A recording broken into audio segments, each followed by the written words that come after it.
Tripura working journalist association बखक्ति संथासाक सानैनि पान्डानि पाइथाक साला पान्डाव नगराय अंगै मानजाखा तै पान्डानो चेंगशे रिखा बेरायखिरि बेदेनि मन्त्री सुशांत चौधुरी कक्थुमाय गरंजा कादं दांफां सं अशोक स्तम्भनि काइब्रै बेदेक कक्तमा थुमनाय रकनि थाइदंमानि तै कक्तमा थुमनाय रकनि कराक लामानो बरमरिवै पान्डाव ककपुनरखा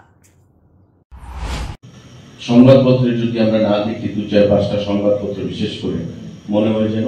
একটা কমতি একটা দিনটা যেমন সঠিকভাবে সূচনা করা যায়নি শুরুয়াত করা যায়নি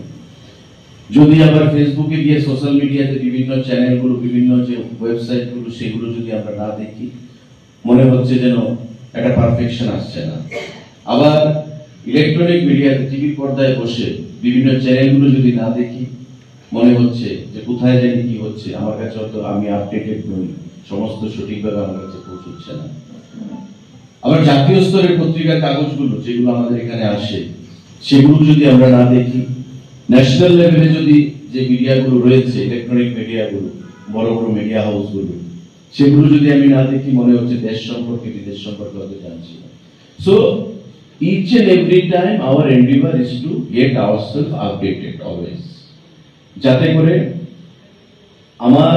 নলেজ থেকে আমার হাত থেকে আমার মন থেকে কোনো সংবাদ কোনো নিউজ যেন আমার বেরিয়ে না যায় এটা রাজনৈতিক হোক এটা খেলাধুলার জগতে হোক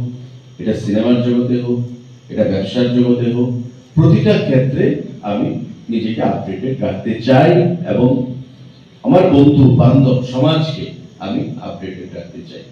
আর আজকে যদি কেউ আপডেটেড না থাকে তবে তাকে পিছিয়ে যেতে হবে কম্পিটিশনের যুগ পড়াশোনার মধ্যে যেমন কম্পিটিশন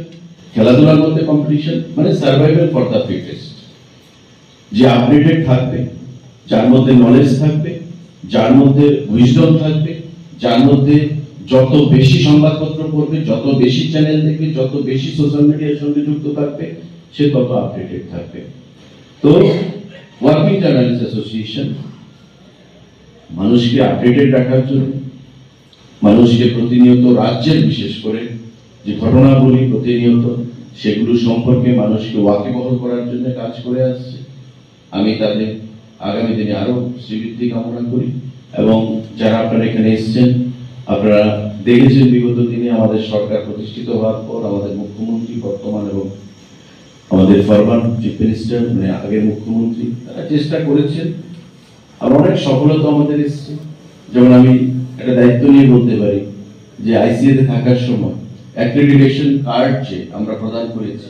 এটা একটা স্যাচুরেশন লেভেলে পর্যন্ত আমি নিয়ে গেছিলাম আমাকে অনেকে বলেছিলেন যে এটা উচিত হবে না আমি বললাম এটা কি এটা দিয়ে তো এমন নয় যে সে রাতারাতি কোটিপতি হয়ে যাবে বা তাকে কোনো টেন্ডার পাইয়ে দেওয়া হচ্ছে আমি সাংবাদিক আমার যদি কোনো অ্যাক্রেডিটেশনই না থাকে তবে আমার পরিচিতি কি আমি সাংবাদিক অনেক সময় দেখা যায় বাইকের সামনে গাড়ির সামনে প্রেস লেখা থাকে তারপর হয়তো ট্রাফিক ধরলো সে একটা প্রেসের প্রিন্ট করে প্রেস লিখে রাখলো তাকে ট্রাফিক ধরলো পুলিশ ধরলো কিন্তু তার কাছে কোনো ভ্যালিড ডকুমেন্ট নেই যে সে একজন সাংবাদিক তো স্বাভাবিকভাবেই এতে করে পুলিশের কাছে বা প্রশাসনের কাছে যেমন তাকে হেয় প্রতিপন্ন হতে হচ্ছে তার পরিচিতি না দিতে পেরে সঠিকভাবে কাগজপত্র দেখাতে না পেরে পাশাপাশি তার যে পেশা সে পেশার প্রতিও কিন্তু সে জাস্টিস করছে না বিচার করছে না তাই আমার মনে হয় সেই জিনিসটা আমি মনে করেছি তাই ছোট বড় মাঝারি কাগজের সঙ্গে যুক্ত যারা রয়েছে তাদেরকে এই কার্ড প্রদান করে আমি চেষ্টা করেছিলাম একটা স্যাচুরেশন লেভেলে সেটাকে নিয়ে যাওয়ার এবার প্রায় 350 কার্ড আমরা প্রদান করতে পেরেছিলাম ওই সময় সারা রাজ্যে প্রেস জ্যাকেট যখন আমরা বিভিন্ন প্রত্যন্ত অঞ্চলগুলোতে যাই সাংবাদিক বন্ধুদেরকে দেখি আমরা প্রেস জ্যাকেট পরে ঘোরাঘুরি করছি এবং এটা দেখতে একটা পুলিশের যেমন বর্দি থাকে ইউনিফর্ম থাকে এটা উকিলের যেমন একটা ইউনিফর্ম থাকে এবং ইউনিফর্ম মানে কি a sense of self respect uniform মানে কি ইউনিফর্ম মানে হচ্ছে তার রিকগনিশন তার আইডেন্টিটি প্রেস জ্যাকেট পরে আমি যদি যাই ইজিলি ওই ভদ্রলোক বা একটা group of people will be easily identified or detected as journalist or reporter তো স্বাভাবিকভাবে তার যে অ্যাক্সেস তার যে এন্ট্রি বিভিন্ন জায়গাতে অনেকটা ইজি হয়ে যায় কারণ তার কাজটা কি সংবাদ সংগ্রহ করা এবং সংবাদ সংগ্রহ করতে গিয়ে যদি বাধা আসে, বিপত্তি আসে, তবে কিন্তু সেখানে ডিস্টোর্টেড ফ্যাক্টস এন্ড ফিগার তখন চলে আসে, আন্দাজের উপর সেখানে নিউজ করা হয়। এই জিনিসটা যেন না হয়। কারণ আমরা দেখেছি ইসরায়েল এবং হামাস যে লড়াই হচ্ছে, আমরা দেখেছি ভারতবর্ষের বহু নামি দামি সাংবাদিক, তাদেরকে আমরা ইন্ডিয়া টুডে, আজ তক, জি নিউজ, টাইমস, রিপাবলিক, এই সমস্ত চ্যানেলগুলোতে দেখি প্রায়, তারা গ্রাউন্ড জিরো রিপোর্ট যেটাকে বলে, স্পট অন, ওই জায়গা থেকে তারা নিউজ কালেক্ট করছে। শেলিং হচ্ছে, বম্বিং হচ্ছে, ট্যাঙ্ক থেকে শেলিং হচ্ছে, গোলাবারি হচ্ছে, কিন্তু সেখানে দাঁড়িয়ে থেকে হেলমেট পরে, প্রেস জ্যাকেট পরে, সেখান থেকে আর্মিদের সাহায্য নিয়ে তাদের নিউজ কালেক্ট করে আছে। মানে এর থেকে তাজা নিউজ, এর থেকে অথেন্টিক নিউজ আর কখনো হতে পারে না। আবার অনেকে ঘরে বসে নিউজ তৈরি করে ফেলছে,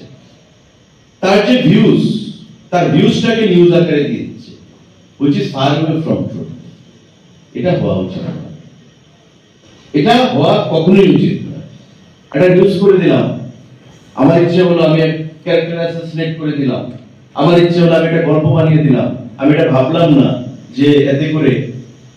যার সম্পর্কে লিখছি তার সামাজিক, তার প্রাতিষ্ঠানিক, তার ব্যক্তিগত কি এফেক্ট আসবে, তার ফ্যামিলিতে কি এফেক্ট আসবে, আমি এটা বুঝলাম না, আমি লিখে দিলাম। কিন্তু পরবর্তী সময় আবার যখন এটাকে প্রোটেস্ট করা হলো, বলছে আমি তো জেনে লিখিনি, আমাকে তো বলা হয়েছে, তাই আমি বলে দিলাম। তাই আমি বরাবর সংবাদপত্র এবং সাংবাদিকদের যে কোনো অনুষ্ঠানে যখনই যাই, আমি একটা কথা সবার কাছে আহ্বান জানাই যে ইউ আর এট লিবার্টি, আপনাদের লিবার্টি আছে লেখার, আপনারা লিখবেন, কিন্তু মাথায় রাখতে হবে এতে করে কোনো ব্যক্তি, কোনো সমাজে, মানে প্রতিষ্ঠানে, কোনো অর্গানাইজেশনে যাতে